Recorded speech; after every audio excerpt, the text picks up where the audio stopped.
Carthage, a land of opportunity founded more than 2,000 years ago. Driven by wealth, power, and ambition, these pioneers built an empire that dominated the Mediterranean world for over 600 years. By developing some of the ancient world's most groundbreaking technology, both at home and in the far reaches of the known world. The centerpiece, a massive harbor that held hundreds of warships, the vanguard of antiquity's most formidable navy. These ships are coming up fast. People see them coming. Carthage is here. But storm clouds were gathering on the horizon. Carthage finally had an enemy that could match it blow for blow. A superpower like the world had never seen, Rome. The Romans saw Carthage as a spear pointed at the very heart of Rome. In this to-the-death struggle, only one could emerge victorious. The other would be reduced to rubble.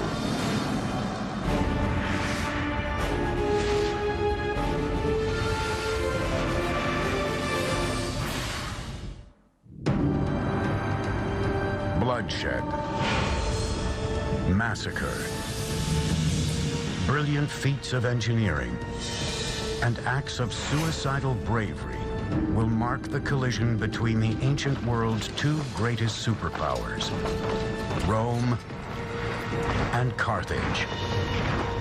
It will be a fight to the death, and the outcome will change the course of Western history.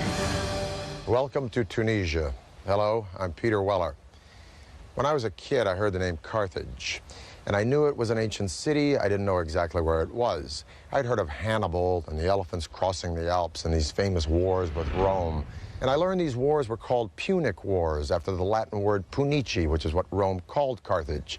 But I had no idea where Carthage was. Well, it was here, in the northern tip of Tunisia, and behind me is the modern capital of Tunis, a city of about 2 million people sitting on the Mediterranean Sea. By the 4th century BC, Carthage was an absolute empire, dominating the Mediterranean with a formidable navy. But the original legend of Carthage starts in the eastern Mediterranean city of Tyre. The Phoenician city of Tyre and a beautiful woman named Dido, and the jealousy and greed and lust for power that would absolutely rip a royal family apart. Dido was the beautiful daughter of King Matan. Her husband was an ambitious Phoenician who had met an untimely end. He was murdered by her brother, Pygmalion. Terrified for her life, Dido fled across the Mediterranean from her homeland of Tyre to a no-man's land at the northern tip of Africa. There she bargained with the native people to buy as much land as could be covered with the hide of an ox. Clever and cunning, Dido cut the hide into the thinnest of strips, then arranged them to enclose a large section of fertile land. There, under her governing hand, the fantastic Carthage, or new city, would be engineered. When they came to Carthage, sized up the bay, looked at the mountains, looked at the flow of the rivers, looked at a place, the Bursa, which would be a great defensible fortress site, they said, this is it. This is where we will build our city. Dido's settlement, Carthage, quickly prospered. According to legend, tales of its wealth and Dido's beauty spread all the way to Erebus, king of the Moors. Part of Dido's story is this tale of the king of the Libyan natives, Yarbas, who wishes to marry her, but she refuses to do so.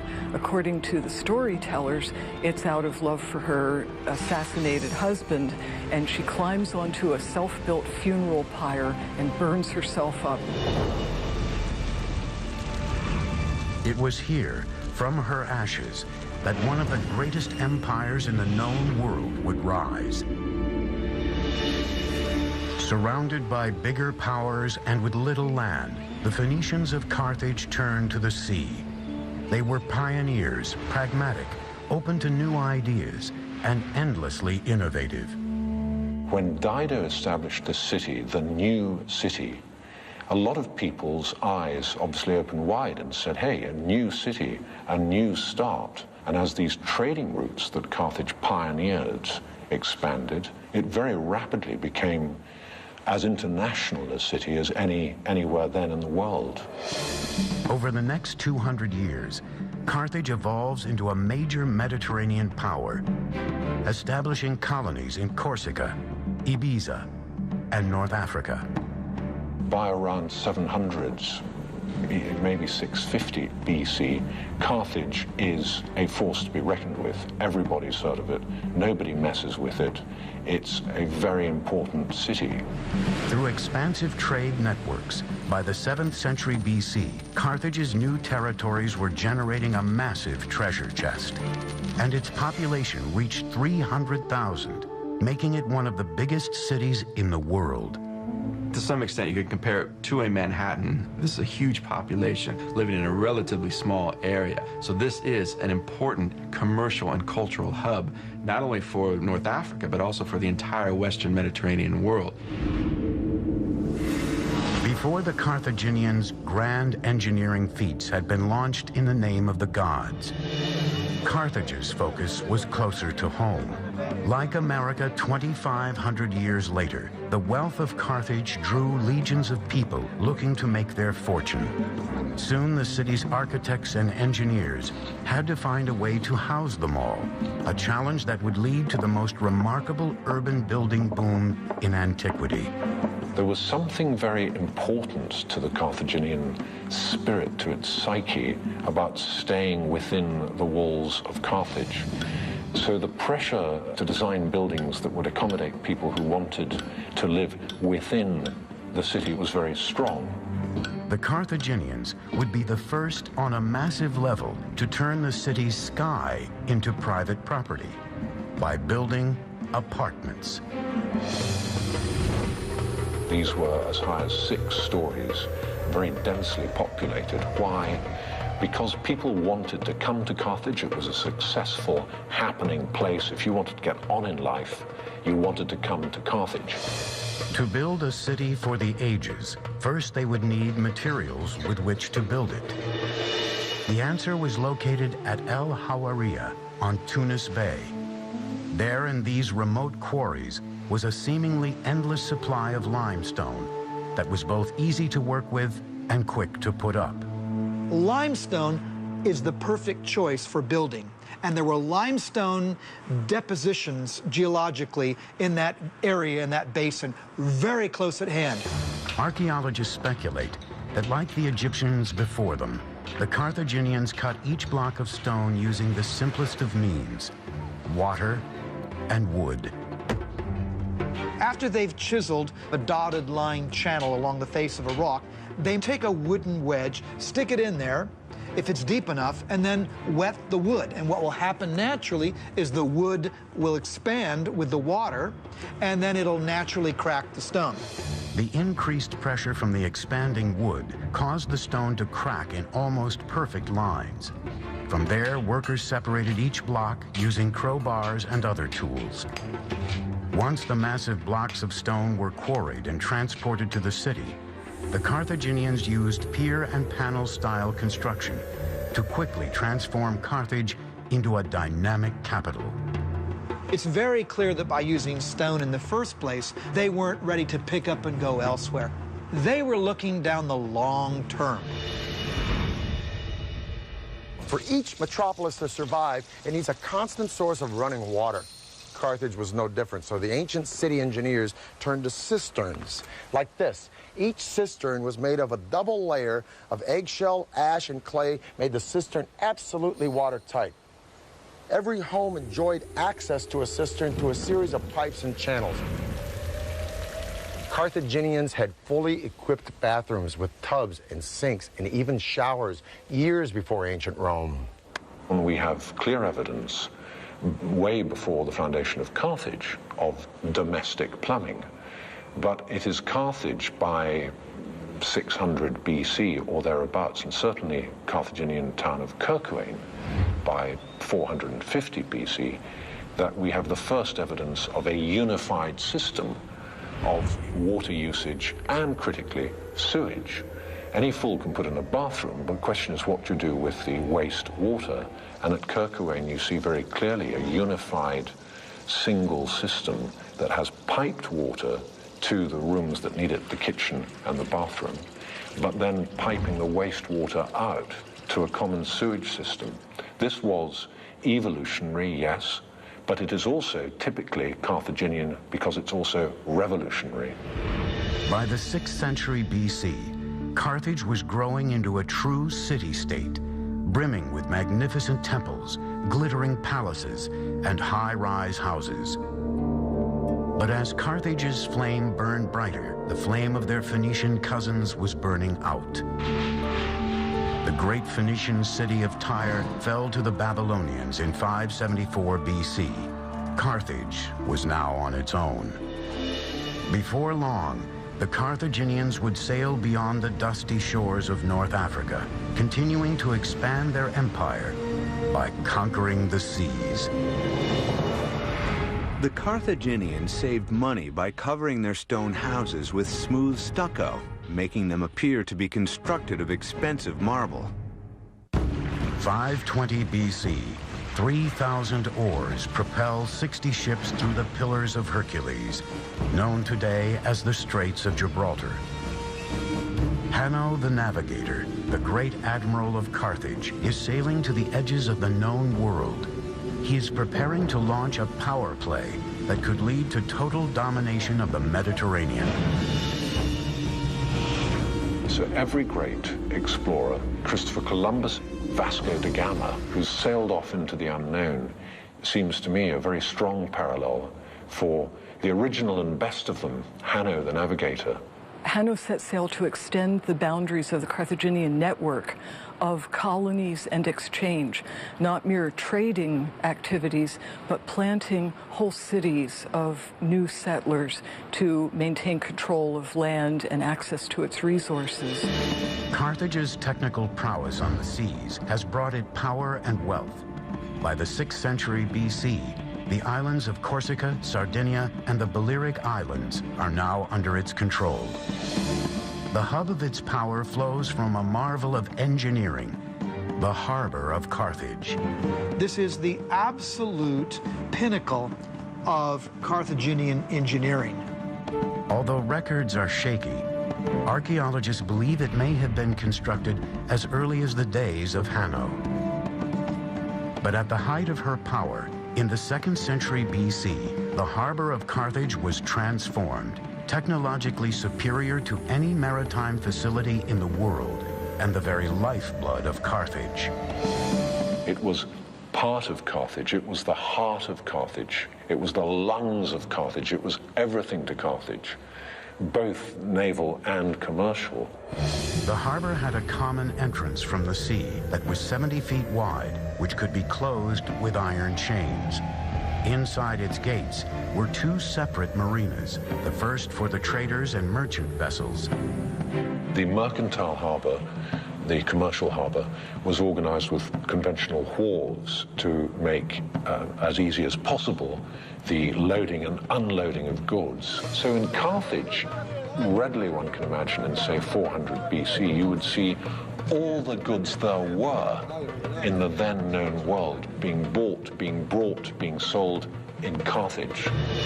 The second, a circular harbor, was designed for military use. A series of 30 docks were arranged symmetrically. Another 140 additional berths radiated out on the perimeter of the circular port, allowing the entire harbor to hold 220 boats. Today, a lone dry dock has been excavated, a reminder of the strength the harbor once commanded. This is all that's left of the Kothon, or military harbor of ancient Carthage. A kothon was an interior port carved out of the land as opposed to an exterior port attached to the seaside. Now, with all these beautiful villas around here, it's kind of hard to imagine that this harbor was the launch point for the wealth and power of ancient Carthage.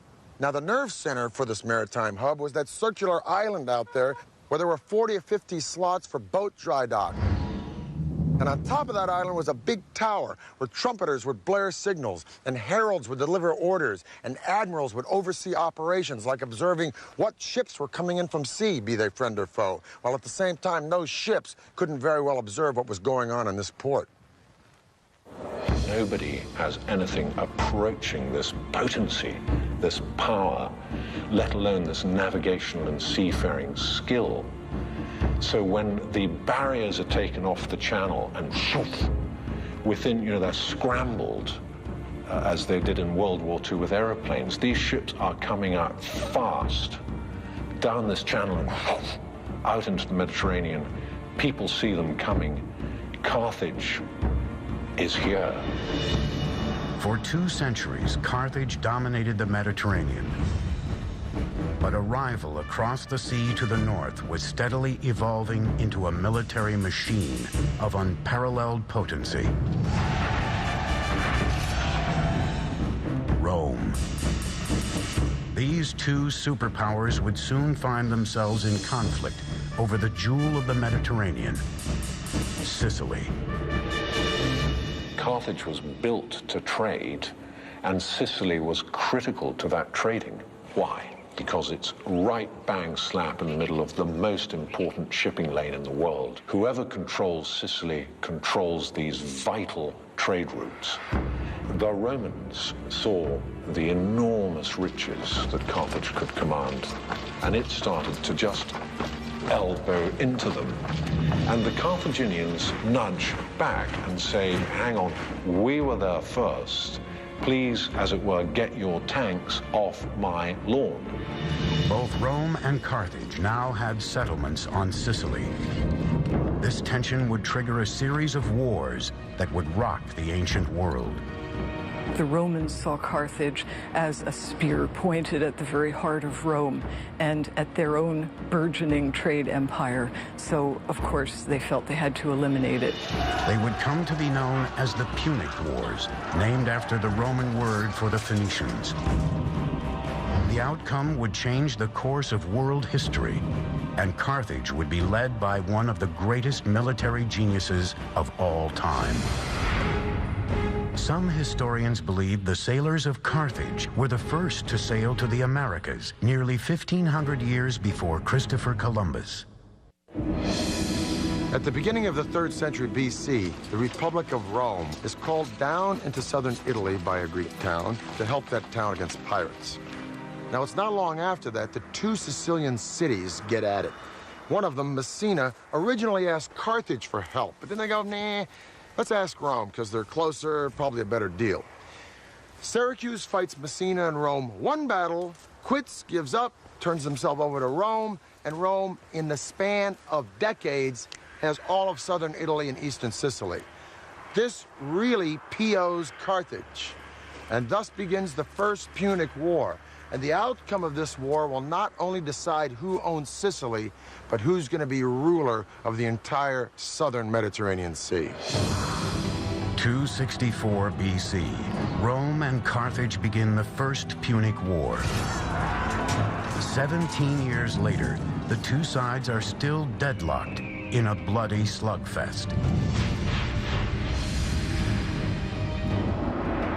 The stalemate appears to be broken only when a fierce and charismatic military commander named Hamilcar Barca takes control of the Carthaginian forces. Hamilcar was the first great general of the Carthaginian Empire. He's the man with charisma. He's the man who knows how to get the job done, how to save their coals from the fire.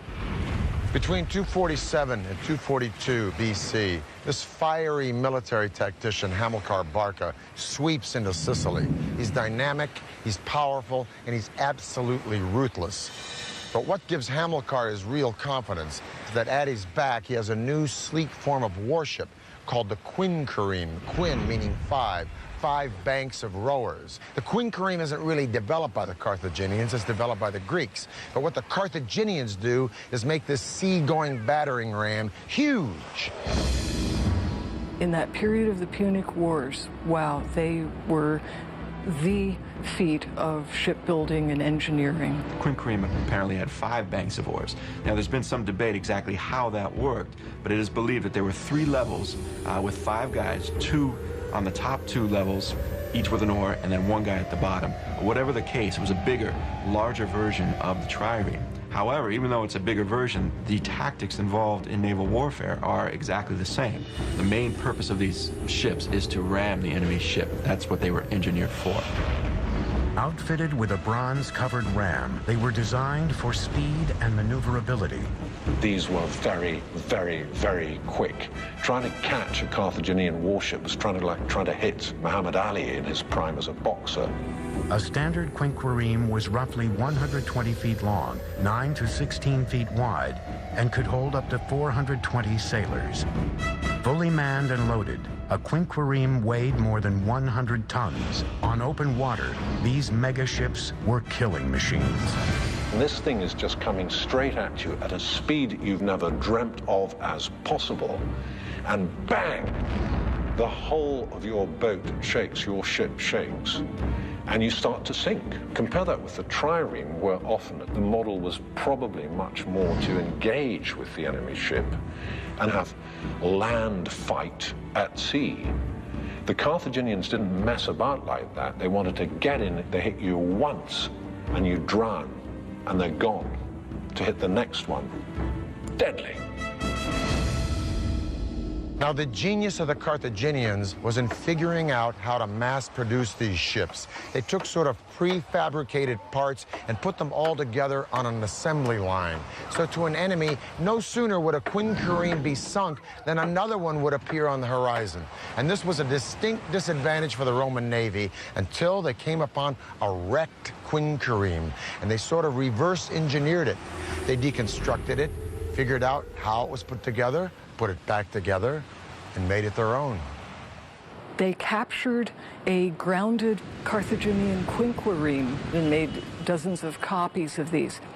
In fact, the copies weren't as well made and were made out of green wood, and after one season they fell to pieces. But never mind, that's all the time the Romans needed to turn the tide. The Roman and Carthaginian fleets would now square off with the ancient world's equivalent of weapons of mass destruction to see who truly owned the seas.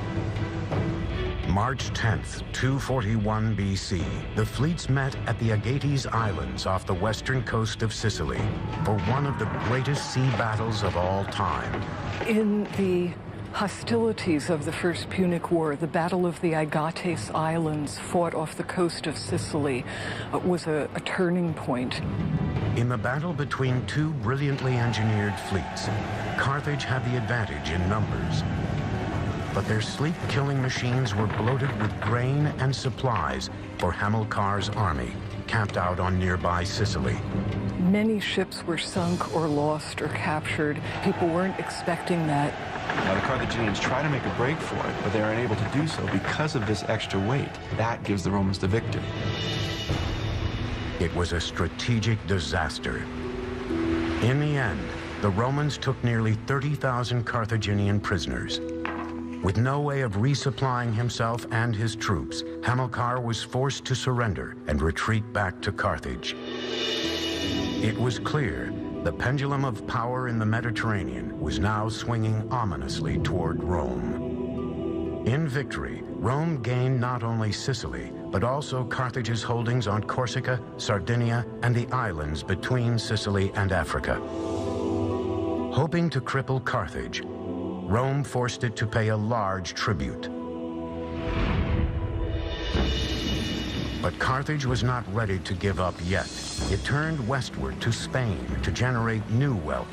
And the Carthaginians send Hamilcar Barca to Spain, so his goal in 237 is to conquer as much of Spain as possible. It took 9 hard-fought years for Hamilcar to conquer the native tribes there. When he finally did, all of the land south of the Ebro River becomes part of the Carthaginian Empire. But Hamilcar paid for that conquest with his life. In 228 BC, he was killed in battle with a rebelling native tribe. Hamilcar's death in Spain was a great blow to Carthage, but it was by no means the end of Carthage. In fact, it opened the way for a whole new initiative. Legend has it that Hamilcar's 9-year-old son begged to watch his father lead Carthage into battle with Spain, and the father agreed on one condition, that the son would promise eternal hatred of Rome and commitment to that republic's defeat. And it was thus the son, named Hannibal, became the instrument of his father's revenge. And this was the first step on a path that would transform Hannibal into the most devastating foe that the Republic of Rome would ever face. In 1969, archaeologists discovered a sunken Punic warship with cannabis on board. It's thought the herb was brewed into a tea to calm rowers' nerves. 211 BC, a specter is haunting the Republic of Rome. Outside her walls, with an army poised to strike, is the man Romans fear and loathe above all, Hannibal, the great general of Carthage. Brilliant, brutal, sophisticated, he is Rome's worst nightmare.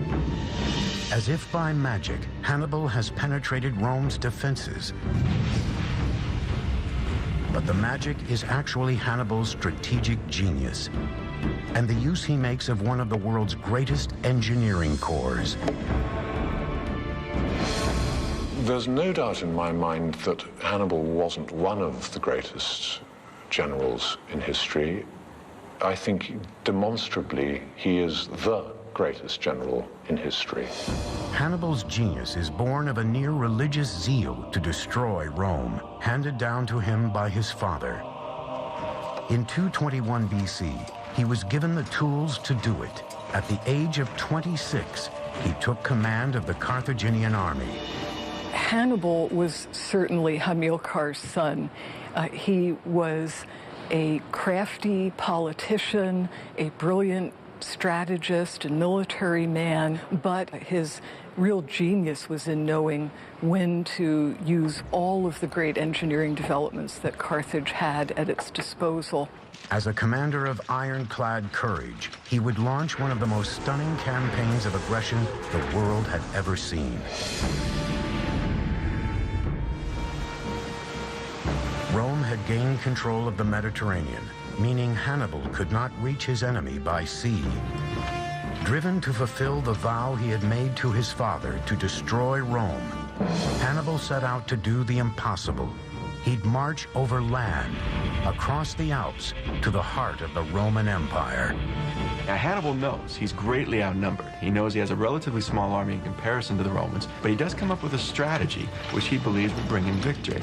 And what he has to do is take his army to Italy itself and attack the Romans on their home field. Hannibal set off in 218 BC with an army of 90,000 men, 12,000 horses, and 37 elephants acquired from African neighbors to the south. Elephants have been used in battle for centuries before this. They could be the turning point in a battle because the cavalry of the enemy could not withstand elephants. Therefore, Hannibal believes it's worth it to try to get these elephants to Italy.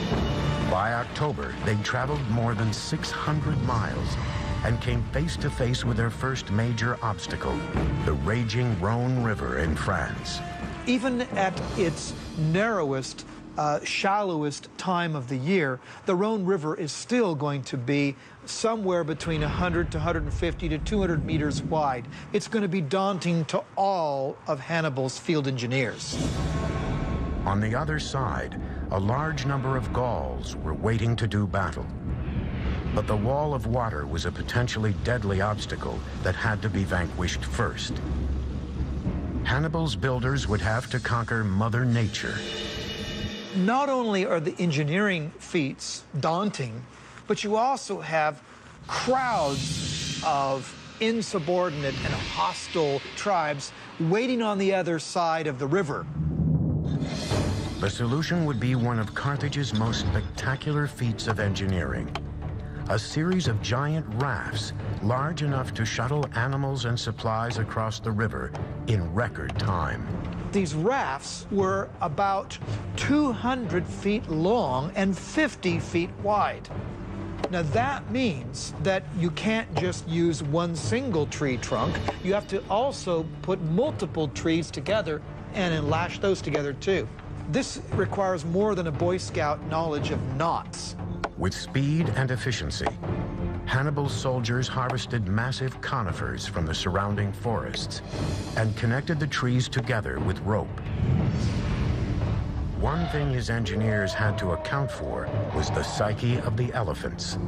So once the logs were bound together, the barges were piled high with a layer of sticks and a layer of earth so that the elephants would think they were on solid ground. When all was ready, Hannibal gave the signal to release the barges. The Gauls, startled by his boldness, were mystified when they saw the Carthaginian general leading his troops, cavalry, and elephants en masse across the turbulent Rhone. When he arrived at the river's opposite bank, the Gauls broke in panic and fled without striking a blow. The entire operation took a little more than 9 days. I think the crossing of the Rhone in such a short space of time using rudimentary equipment is one of the great achievements of military history. And people slightly forget the small engineering miracles that made all this possible. Hannibal and his army continued on and made their way to the foot of the Alps. With winter looming, the troops were starving and exhausted. As they ascended, they confronted another seemingly impossible obstacle: giant boulders. Hannibal's engineers devised a plan that would allow the troops not just to go over, but through. The stratagem of crossing the Alps certainly shocked the people of Italy. No one expected an army with elephants to make it across. And although the Alps may have seemed in places impassable, this idea of breaking up the mountains themselves to create a pathway to get your pachyderms across was a brilliant idea. Now, how did Hannibal get his men, not to mention all those elephants, up, over, around, or through these giant boulders? Well, according to the Roman historian Livy, he came up with an ingenious plan along with his engineers that would literally move mountains. They cut big crevices through these boulders, and then they got wood from the surrounding forests. They'd wrap these boulders in the wood, and when the wind was right, they'd torch the wood. The rocks would heat up, and just when they were hot enough, they'd pour boiling vinegar into the crevices, which would shatter or melt the rocks such that his men could break them apart with iron implements. Now, what was Hannibal doing up in the Alps with all this vinegar? Well, if this is true, and we like to think it was, otherwise how did he get across the Alps? It speaks volumes to the genius of this brilliant general. I'll tell you one thing, after navigating the snow of the Alps, the sight of the plains of northern Italy must have been very, very welcome. On August 2nd, 216 BC, near Cannae in southern Italy, Hannibal faced off against Roman forces under the command of Terentius Varro in a decisive conflict that would seal the fate of these two empires. As dawn breaks, Hannibal draws up a force of 50,000 men, newly strengthened with the help of hired mercenaries, against Varro's nearly 90,000 Romans. Varro decided to try and crush his opponent, sending a massive force to attack Hannibal's center. This would prove to be a fatal mistake. Anticipating Varro's strategy, Hannibal orders his cavalry to circumvent the Roman ranks from the rear. Hannibal had certainly done his homework in studying the psychology of his opponents, and he was able to trick them into his center, and then his forces could engulf them.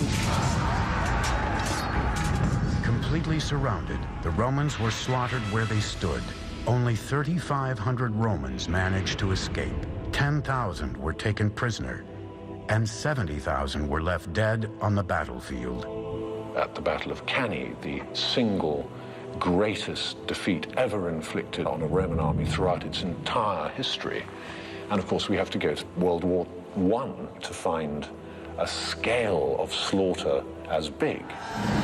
Cannae was a masterpiece of military strategy, but Hannibal was unable to capitalize on his string of victories. He fought on for another 13 years, mounting siege after siege on Rome and its surrounding cities. But ultimate victory remained elusive. He could defeat them in the field, but he lacked the proper weapons to take on the Roman capital. In 204 BC, Rome went on the offensive and launched an attack on Carthage. Hannibal finally returned home to muster its defense. In 204 BC, Scipio Africanus, who had already beaten the Carthaginians in Spain, convinced Rome to let him go around Hannibal altogether and attack Carthage directly. Hannibal was recalled to his city to defend it. Now, these two heavyweights met and spoke. We have no idea what they said to one another. It's lost to history. In 202 BC, they met again at the Battle of Zama. And Hannibal was defeated, and he was forced to surrender to an enemy that he'd spent his entire life trying to destroy. He would not fulfill his father's wishes. He was exiled from Carthage, and years later, near present-day Turkey, he committed suicide. Carthage's defeat at the end of the Second Punic War forces the empire to submit yet again to Roman terms. They are forced to surrender in 202 BC. The Romans again impose very harsh peace terms on the Carthaginians, meaning, first of all, they must again pay an indemnity, a tax to the Romans. Also, the Carthaginians lose their overseas territories, meaning their territory is now confined to areas just around Carthage itself. One last very important part of this treaty was that Carthage could not fight a war, any war, even a defensive war, without Rome's okay. With Carthage stripped of its military might, the field was now open for the Roman army to begin its unstoppable conquest of the ancient world. And their first major target would be the wounded city of Carthage. All that stood in the way was the ancient world's strongest fortifications. Hannibal ad portas, which translates to Hannibal is at the gates, was often used after the Second Punic War to scare children to bed. 150 BC. Marcus Porcius Cato, a Roman orator and the great-grandfather of Julius Caesar's famous enemy, walks the halls of the Roman Senate, but he is oblivious to his surroundings. For him, there is only one thing on his mind: Carthage. Cato was only too well aware of the strategic position of Carthage. He could see that as long as Carthage was an independent stronghold, it was too close to Sicily and Italy to be allowed to harass shipping or maintain a military presence. He wanted it completely wiped out. Now, with Carthage's one-time ally and neighbor, Numidia, starts to encroach on southern Carthaginian territory. Carthage feels obliged, and rightfully so, to defend itself, but there's a caveat. Since the Second Punic War, Carthage has promised Rome never to take up arms against anyone whatsoever without the consent of Rome. Rome sends a commission down to arbitrate this beef between Numidia and Carthage, and one of the deputies on that commission is Cato.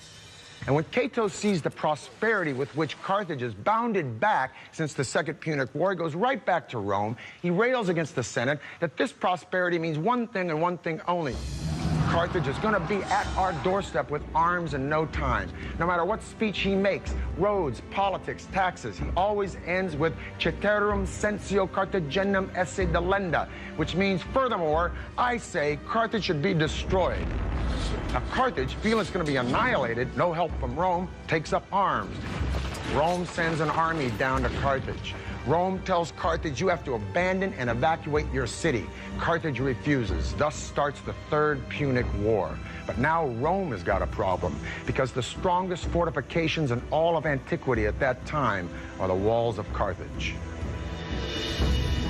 Today, time has reduced the fortress to its foundations, but in 149 BC, these protective walls were the city's last hope.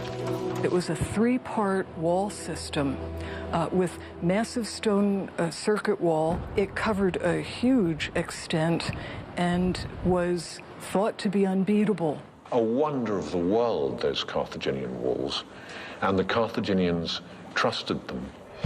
The wall had a circumference of 23 miles and a series of 3 protective layers. First, a ditch backed by a low wall packed with excavated soil, which would have been manned by a front line of soldiers who could withdraw quickly in the face of a major assault. The second wall was constructed of stone and dominated the outer defenses. Behind this second wall stood an even more impenetrable third wall, 45 feet in height and at least 30 feet wide.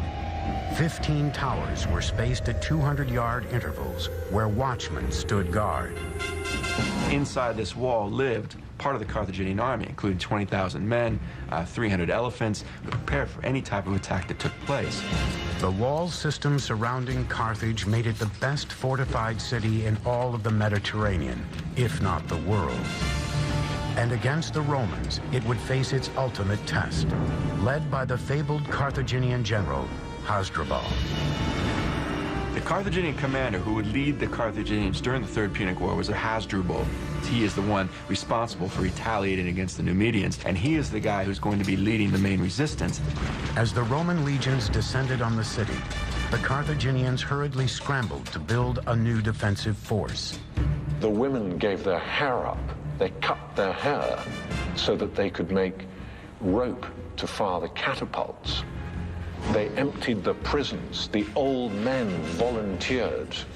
People who hadn't been blacksmiths for 20 years said, "I'll try again." And they rearmed themselves in an explosion of intent and determination that we really have to go to the siege by the Germans of Stalingrad to see again. In 2 months of frenzied work, they produced 6,000 shields, 18,000 swords, 30,000 spears, 120 ships, and 60,000 catapult missiles. Despite the arsenal Carthage had assembled, Rome had sent an overwhelming force.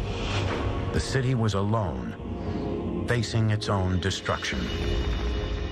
There was no area left alone without Rome or Roman allies, with none of the colonies in a position to stand up to Rome. Carthage was left on her own. The city hunkered down behind its immense fortifications, hoping against all odds that their walls would repel the impending Roman invasion. Carthage held off the Roman attack for 3 years. And even in the last days after the Romans broke through the walls, it took 7 days before they could get to the top of the citadel, of moving through town like a juggernaut. The Roman siege squeezed the life out of the city from the outside. And eventually, although the immense land wall was never breached, the Romans managed to scale those at sea. Inside the city, the fighting continued street by street. Few Carthaginian snipers were left, but they were so fierce that the Roman commander Scipio Aemilianus ordered the city to be set on fire and leveled. Thousands of Carthaginians were burned alive in the blaze. It was a firestorm. It must have been hellish for the residents, people fleeing.